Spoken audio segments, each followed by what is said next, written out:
नमस्कार विद्यार्थियों। अपने पिछले वीडियो में मैंने आपको एक कम और सत्य के बहुविकल्पीय प्रश्न बताए थे, क्योंकि इस वर्ष आपको एक पद्यांश और एक गद्यांश पुस्तक में से दिया जाएगा जो पठित होगा और उसमें से बहुविकल्पीय प्रश्न पूछे जाएंगे। तो उसी पर आधारित मैंने, क्योंकि हमें ये नहीं कह सकते कि कौन सा पद्यांश या कौन सा गद्यांश आज आएगा, तो पूरी कविता के आपको बहुविकल्पीय प्रश्न बनाकर दे दिए गए थे ताकि आपको अभ्यास हो सके। उसी श्रेणी में आज हम आपको पंडित चंद्रधर शर्मा गुलेरी, ये जो लेखक हैं पंडित चंद्रधर शर्मा गुलेरी, इनके जो निबंध हैं, उनके निबंध हैं जो सुमरिनी के मनके के अंतर्गत दिए गए हैं। बालक बच गया, घड़ी के पुर्जे और ढेले चुन लो। तो इन तीनों निबंध के आपको बहुविकल्पीय प्रश्न बनाकर दे रहे हैं ताकि आपको पूरा अभ्यास हो सके, संबंधित प्रश्नों की जानकारी हो सके कि किस तरह के प्रश्न आएंगे। और ये प्रश्न आपके लिए तैयार किए गए हैं श्रीमती राजकुमारी मैडम जी द्वारा, जो हिंदी की प्रवक्ता हैं। तो सबसे पहले जो सुमरिनी के मनके के अंतर्गत बालक बच गया, उसको आप देख लें। ये वाला जो निबंध है, मैं आपको पूरा निबंध पढ़कर नहीं सुना रही हूँ, ये आप पुस्तक में से पढ़ लेंगे। तो उस पर आधारित जो प्रश्न है वो मैं आपको बता रही हूँ। तो हम चलते हैं प्रश्नों की तरफ। अंतरा के गद्य भाग से निबंध लिया गया है। ये सुमरिनी के मनके के अंतर्गत से, लेखक हैं चंद्रधर शर्मा गुलेरी। आपको फिर से याद दिला दूं कि इस वर्ष लेखक और कवि परिचय नहीं पूछा जाएगा, लेकिन कोई एक आध प्रश्न लेखक या कवि पर आधारित पूछा जा सकता है। तो उसको हमने एमसीक्यू में दे दिया है आपकी जानकारी और अभ्यास के लिए।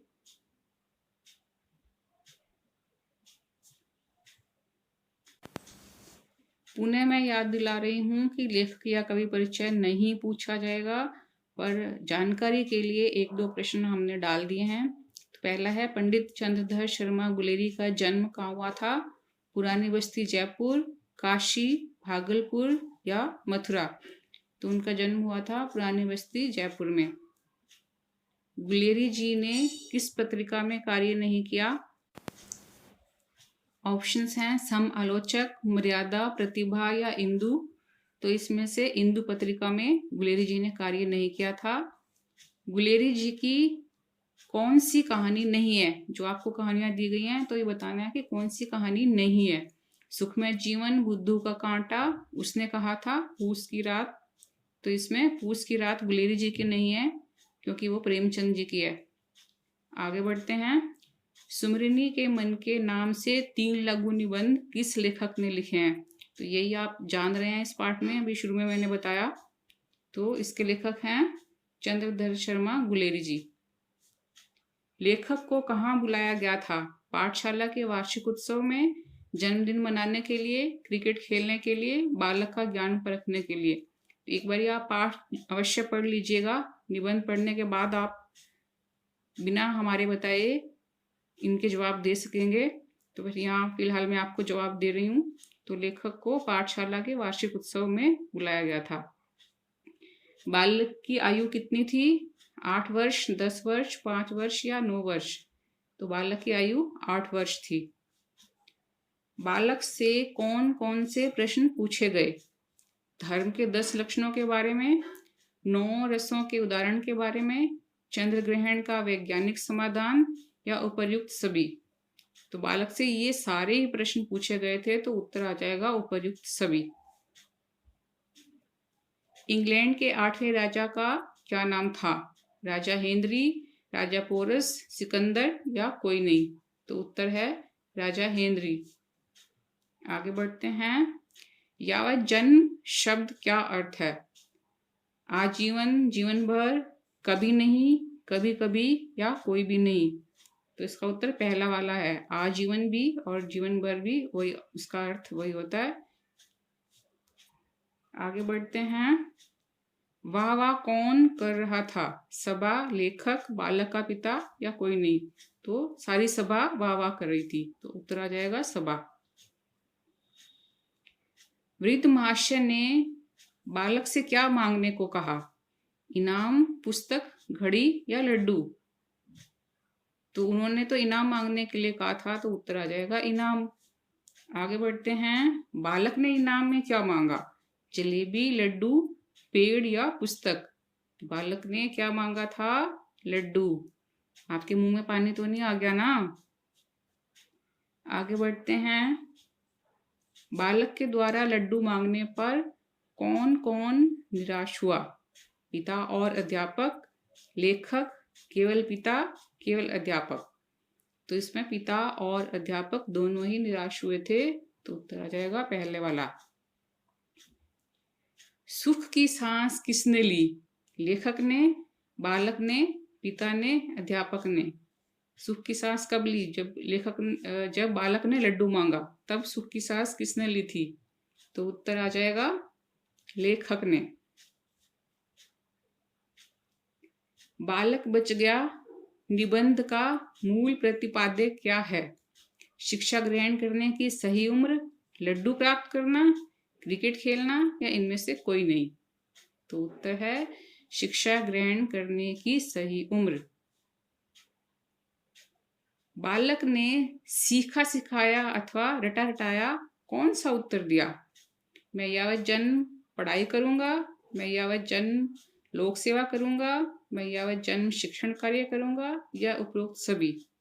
तो बालक ने उत्तर दिया था मैं यावत जन्म लोक सेवा करूंगा। शिक्षा की अनुचित पद्धति से बालकों पर क्या प्रभाव पड़ता है? स्वास्थ्य की हानि, आत्मविश्वास की कमी, शिक्षा के रचनात्मक स्वरूप के प्रति उदासीनता या उपर्युक्त सभी? तो उत्तर आ जाएगा ये जो सारे कारण दे रखे हैं इन सब का प्रभाव बालकों पर पड़ता है, तो उत्तर आ जाएगा उपर्युक्त सभी। विद्या की दृष्टि से बालक बच गया निबंध कथात्मक शैली के कारण किसके अधिक निकट है? उपन्यास के निकट, नाटक के निकट, लघु कथा के निकट या रिपोर्टाज के निकट? तो ये लघु कथा के निकट है। इसको पढ़ते हुए लगता है कि जैसे हम लघु कथा पढ़ रहे हैं, तो वो उत्तर आ जाएगा लघु कथा के निकट। बालक बच गया निबंध की भाषा संबंधी विशेषता कौन सी नहीं है? व्यंग्यात्मकता, तत्सम प्रधान खड़ी बोली, बिंबात्मक भाषा या आंचलिकता? तो इसका उत्तर आ जाएगा आंचलिकता। बाकी सारी जो है विशेषताएं इस निबंध में हैं। किस कारण बालक बच गया निबंध सुपाठ्य और रोचक बन गया? ललित कथात्मक शैली के कारण, तत्सम शब्दों के प्रयोग के कारण, शिक्षा के ठेठ अवधारणा के कारण या उपर्युक्त सभी? तो इसका उत्तर आ जाएगा ललित कथात्मक शैली के कारण। इसमें कथा का अंश है, इसलिए हमें पढ़ने में ये कहानी जैसा लगता है, तो इसलिए ये रोचक और सुपाठ्य हो गया। तो उत्तर क्या आ जाएगा? ललित कथात्मक शैली के कारण। बालक द्वारा इनाम में लड्डू मांगने पर लेखक ने सुख की सांस क्यों भरी? बच्चे का बचपन अभी जीवित है, बच्चा अभी और पढ़ना चाहता है, मानसिक दबाव बनाया गया या कोई नहीं? तो लेखक ने सुख की सांस इसलिए ली कि बच्चे का बचपन अभी जीवित है। तो अब तक जो ये प्रश्न दिए गए थे ये बालक बच गया निबंध से दिए गए थे। अगला जो निबंध है वो है घड़ी के पुर्जे, जो आपको इसी पाठ में इसी के साथ दिया गया है घड़ी के पुर्जे। क्योंकि वीडियो बहुत लंबा हो जाएगा इसलिए मैं ये सारे निबंध यहाँ नहीं पढ़ सकती, ये आप पुस्तक से पढ़ लीजिएगा। और मैं आपको ले चलती हूँ इनके बहुविकल्पीय प्रश्नों की तरफ। ये है घड़ी के पुर्जे निबंध, यहाँ तक है, छोटा सा, आप जल्दी ही पढ़ लेंगे। इसको पढ़ने के बाद आप प्रश्न देखिएगा। घड़ी के पुर्जे लघु निबंध में लेखक ने किसके माध्यम से धर्म विषयक बखान या उपदेश करने वालों पर व्यंग किया है? साइकिल के पुर्जे के माध्यम से, घड़ी के पुर्जे के माध्यम से, कार के पुर्जे के माध्यम से, या उपयुक्त सभी। तो जैसा कि आपको नाम से स्पष्ट है, ये आ जाएगा उत्तर घड़ी के पुर्जे के माध्यम से। लेखक के अनुसार धर्म के गूढ़ रहस्यों को समझने का अधिकार और किनके पास होना चाहिए? धर्म उपदेशकों तक सीमित रहने चाहिए, केवल मीमांसकों तक सीमित रहने चाहिए, जन सामान्य को भी उसके गहरे अर्थों को समझने का अधिकार दिया जाना चाहिए, या इनमें से कोई नहीं।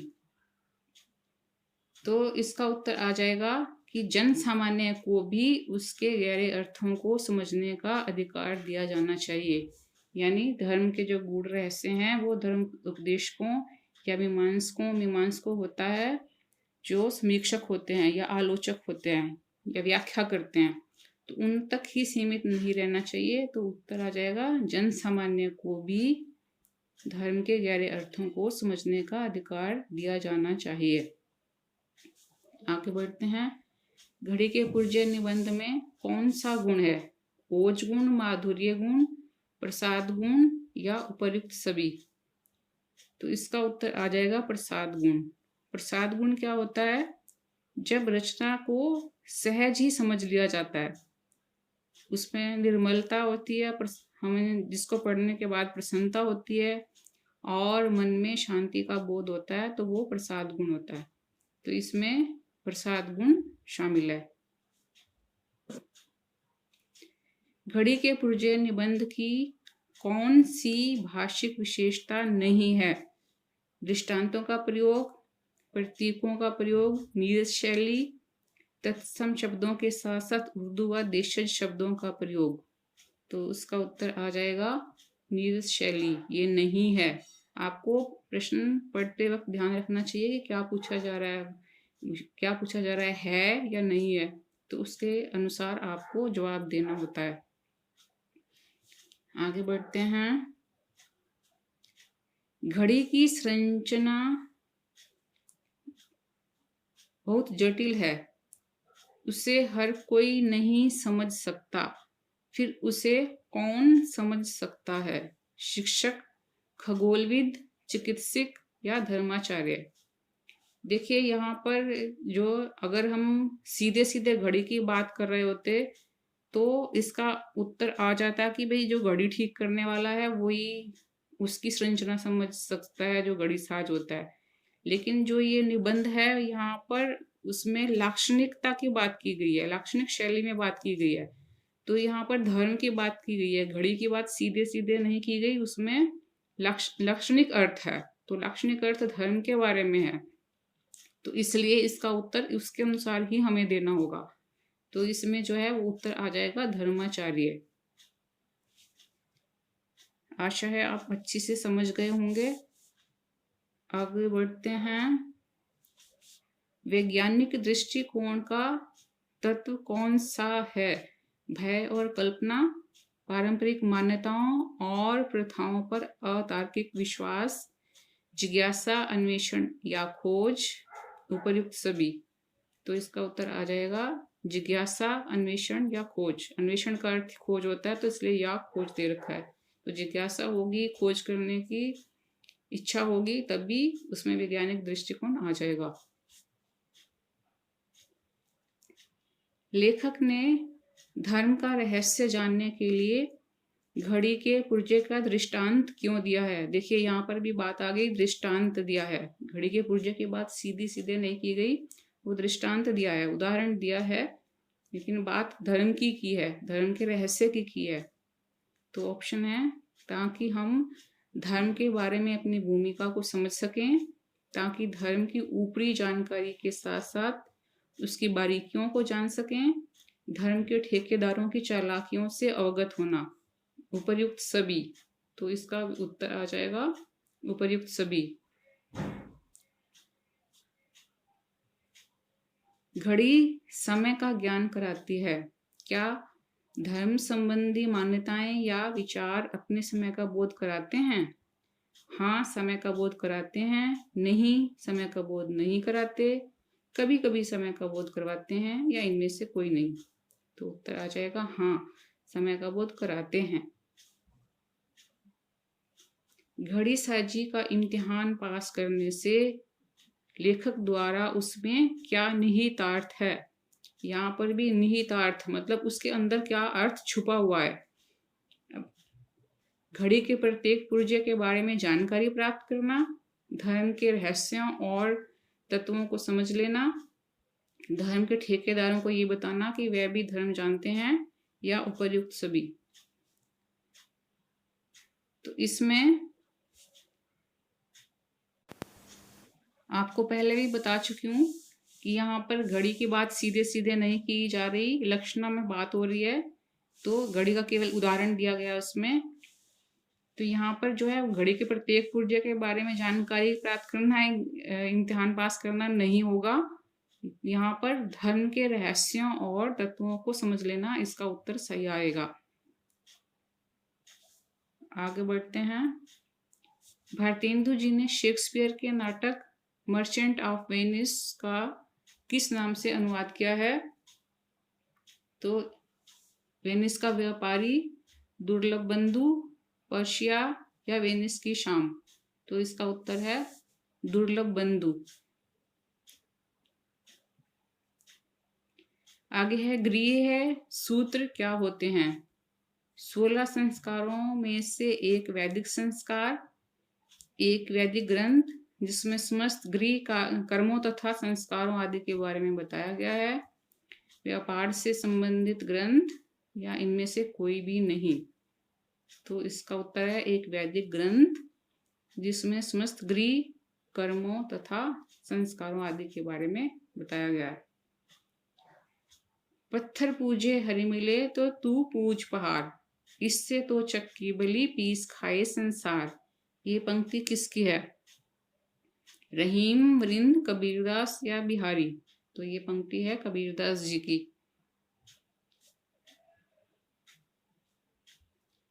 ज्योतिष तथा कर्म कांडों से संबंधित अंधविश्वासों में फंसने के कारण लोग, अब ऑप्शंस दे रखे हैं कि क्या बहुत उन्नति करते हैं, विवेकपूर्ण और तार्किक रूप से नहीं सोच पाते हैं, मोक्ष प्राप्त हो जाता है, या दूसरों की भलाई के बारे में सोचते हैं। तो ज्योतिष और कर्म कांडों से फंसकर लोग अपना विवेकपूर्ण और तार्किक रूप से नहीं सोच पाते हैं। ये सही उत्तर आ जाएगा। अब जो ये दूसरा निबंध है इसके प्रश्न यहाँ समाप्त होते हैं। अगला निबंध जो है वो है ढेले चुन लो। सामने स्क्रीन पर ढेले चुन लो निबंध है। इसमें भी पहली पंक्ति देखिए, शेक्सपियर के प्रसिद्ध नाटक मर्चेंट ऑफ वेनिस में पर्शिया अपने वर्ग को बड़ी सुंदर रीति से चुनती है। ये निबंध जो है यहाँ तक है, ये आपको पुस्तक से पढ़ना पड़ेगा क्योंकि इतना बड़ा निबंध मैं पढ़ूंगी तो वीडियो बहुत लंबा हो जाएगा। तो मैं सीधे आपको ले चलती हूँ इसके बहुविकल्पीय प्रश्नों की तरफ। ढेले चुन लो निबंध का प्रतिपाद्य क्या नहीं है। अविवेकपूर्ण तरीकों पर व्यंग, भविष्य की नींव विचारों की मजबूत धरती पर टिकी हुई हो, प्राचीन मान्यताओं और प्रथाओं पर आंख मूंदकर विश्वास करना, या कोई भी नहीं। तो इसमें जो नहीं है वो है प्राचीन मान्यताओं और प्रथाओं पर आंख मूंदकर विश्वास करना। तो इसमें लेखक ने बताया कि हमें अपने विवेक से काम लेना चाहिए। तो इसका उत्तर यह आ जाएगा प्राचीन मान्यताओं और प्रथाओं पर आंख मूंदकर विश्वास करना, ये नहीं है। आगे बढ़ते हैं। ढेले चुन लो निबंध में कौन सी शब्द शक्ति प्रमुख है। अभिधा, लक्षणा, व्यंजना या इनमें से कोई नहीं। तो इसमें भी लक्षणा शब्द शक्ति प्रमुख है। ज्यादातर ये सारे निबंधों में लक्षणा शब्द शक्ति से बात की है लेखक ने। मर्चेंट ऑफ वेनिस नाटक किसने लिखा। शेक्सपियर, महावीर प्रसाद द्विवेदी, चंद्रशेखर या प्रेमचंद। तो ये शेक्सपियर का लिखा हुआ है। हरिश्चंद्र के नाटक दुर्लभ बंधु में पुरश्री के सामने कौन सी 3 पेटियां थी। सोने, चांदी और लोहे की, लकड़ी और पत्थर की, प्लास्टिक और कपड़े की, इनमें से कोई नहीं। तो देखिए प्रश्न में पूछा गया कौन सी 3 पेटियां थी। तो जो ऑप्शन दे रखे हैं बाकी जो दूसरे वाले हैं उनमें तो 2-2 ही ऑप्शन दे रखे हैं, अंतिम में तो कोई नहीं है। तो इसका उत्तर देना तो बहुत आसान हो जाएगा क्योंकि 3 ऑप्शन तो पहले में ही दे रखे हैं कि 3 पेटियां जो हैं सोने, चांदी और लोहे की। तो सही उत्तर क्या आ जाएगा? सोने, चांदी और लोहे की। आगे बढ़ते हैं। वैदिक काल में लॉटरी किस में चलती थी? हिंदुओं में, कवियों में, पक्षियों में, किसी में भी नहीं। तो ये हिंदुओं में। और ये लॉटरी कौन सी बात की गई है? जो विवाह शादी के लिए जो इस निबंध में जिसके बारे में बताया गया है, तो ये हिंदुओं में चलती थी। अकड़बाज कौन सी पेटी चुनता है और उल्टे पैरों लौटता है? सोने की पेटी, चांदी की पेटी, लोहे की पेटी या इनमें से कोई नहीं। तो इसका सही उत्तर है सोने की पेटी। लोभी व्यक्ति को चांदी की पिटारी क्या दिखाती है? अंगूठा, हाथ, पैर या कुछ भी नहीं। तो इसका उत्तर है अंगूठा। देखिए निबंध तो आपको पढ़ना ही पड़ेगा, तभी आप इसके उत्तर भी अच्छे से समझ पाएंगे। तो निबंध अवश्य पढ़ लीजिएगा पहले। सच्चा प्रेमी कौन सी पेटी चुनता है और घुड़दौड़ का पहला इनाम पाता है? सोने की, चांदी की, लोहे की या लकड़ी की? तो उत्तर है लोहे की। पुरुश्री के सामने कितनी पेटियां होती हैं? देखिए ये प्रश्न पहले भी आ चुका है, यहाँ पर आया था ये वाला प्रश्न ही कि पुरुश्री के सामने कौन सी 3 पेटियां थी। तो ये घुमा फिरा कर प्रश्न इस तरह से दिए जाते हैं। एक गद्यांश में इतने प्रश्न तो नहीं होंगे, लेकिन फिर भी उल्टे मतलब घुमा फिरा कर प्रश्न दिए जाते हैं। तो आपको समझ जाना चाहिए और जानकारी होनी चाहिए, तभी आप सही उत्तर दे पाएंगे। तो यहाँ पर आ जाएगा 3। स्नातक विद्या पढ़कर, नहा धोकर, माला पहनकर और सेज पर जोग होकर किसके पास पहुंच जाता है? बेटी के बाप के पास पहुंच जाता है, गौशाला में, मंदिर में, कहीं भी नहीं। इसमें ये कहीं भी नहीं है, तो ये मंदिर में शायद गलती से दोबारा आ गया है, तो ये आ जाएगा कहीं भी नहीं। तो इसका उत्तर है बेटी के बाप के पास पहुंच जाता है। स्नातक कन्या के सामने क्या रखता है? मिट्टी के ढेले, लकड़ी, चावल या रोटी? तो सही उत्तर है मिट्टी के ढेले। ढेले चुन लो निबंध का प्रतिपाद्य क्या है? लोक विश्वासों में निहित अंधविश्वासी मान्यताओं पर चोट की गई है, अंधेरे में तीर चलाने की बात की गई है, मिट्टी के प्रकारों की बात की गई है या इनमें से कोई नहीं। तो इसका उत्तर है लोक विश्वासों में निहित अंधविश्वासी मान्यताओं पर चोट की गई है। धर्म आचार्यों का आम लोगों के प्रति क्या रवैया होता है? वे धर्म के रहस्य को अपने तक सीमित रखना चाहते हैं। प्रत्येक मनुष्य को धर्म के रहस्य को जानने की आवश्यकता नहीं है। आम लोगों को केवल धर्म आचार्यों की बात सुननी चाहिए। उपर्युक्त सभी। तो इसका उत्तर उपर्युक्त सभी है, क्योंकि जो धर्माचार्य है वही सब चाहते हैं कि वो लोग उनको ही सुने, अपने तर्क से, अपने धर्म से, अपने मन से ना सोचें। वो धर्म के जो गूढ़ रहस्य हैं उनको अपने पास ही इसीलिए रखना चाहते हैं। तो इसका उत्तर जो आ जाएगा उपर्युक्त सभी। शेक्सपियर रचित नाटक मर्चेंट ऑफ वेनिस की नायिका कौन है? देवसेना, मधुमालती, सरोज या पोर्शिया? तो सही उत्तर है पोर्शिया। ढेले चुन लो निबंध में मर्चेंट ऑफ वेनिस नाटक का उल्लेख क्यों किया गया है? नायिका पोर्शिया अपने वर का चुनाव स्वयं सुंदर रीति से करती है, विदेश यात्रा करने के लिए, मिट्टी के प्रकारों के लिए या इनमें से कोई नहीं। तो इसका उत्तर है क्योंकि यहाँ पर इस निबंध में विवाह की बात की गई है, तो इसलिए उसका उदाहरण दिया गया क्योंकि नायिका पोर्शिया अपने वर का चुनाव स्वयं सुंदर रीति से करती है। स्नातक बेटी के बाप के यहाँ क्या क्या कार्य करके पहुंचा? नहा धोकर, माला पहनकर, विद्या पढ़कर, सेज पर जोग होकर, उपर्युक्त सभी कार्य करके। तो इसका उत्तर है उपर्युक्त सभी कार्य करके। आज का कबूतर अच्छा है कल के मोर से, आज का पैसा अच्छा है कल के मोहर से। पंक्ति में निहित व्यंग का अर्थ बताइए। अतीत की अपेक्षा वर्तमान को अधिक श्रेष्ठ बताया गया है। वर्तमान समय का कम ज्ञानी बुद्धिमान मनुष्य भी कल के विद्वान तथा बुद्धिमान मनुष्य से श्रेष्ठ एवं महान है। विकल्प 1 और 2 सही हैं या दोनों विकल्प गलत हैं? तो इसका उत्तर है कि दोनों विकल्प सही हैं। तीसरा वाला उत्तर आ जाएगा, विकल्प 1 और 2 सही हैं। दुर्लभ बंधु नाटक के लेखक कौन हैं? भारतेंदु हरिश्चंद्र, महावीर प्रसाद द्विवेदी, विष्णु खरे या प्रेमचंद? तो उत्तर है भारतेंदु हरिश्चंद्र। मिट्टी के ढेले किस स्थान से लाए जाते हैं? गौशाला से, खेत और चौराहे से, वेदी से और मसान से या उपर्युक्त सभी स्थानों से? तो इन सभी स्थानों से लाए जाते हैं। तो उत्तर आ जाएगा चौथा वाला, उपर्युक्त सभी स्थानों से। वैदिक काल में वर कन्या के भविष्य का फैसला कैसे होता था?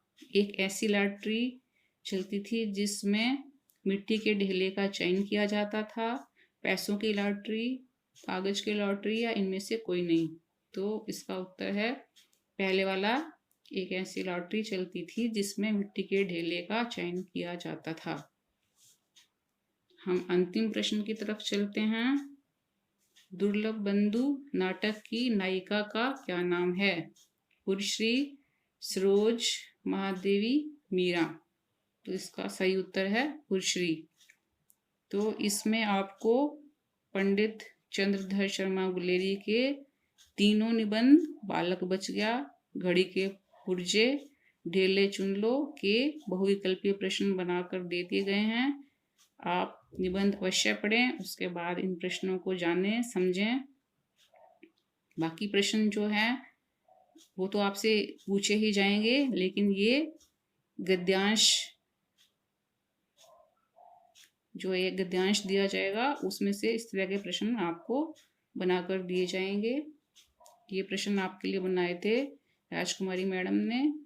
हम उनका आभार व्यक्त करते हैं और आपको मिलेंगे अगले वीडियो में। तो तब तक आपको शुभकामनाएं। पढ़ते रहिए, आगे बढ़ते रहिए। धन्यवाद, नमस्कार।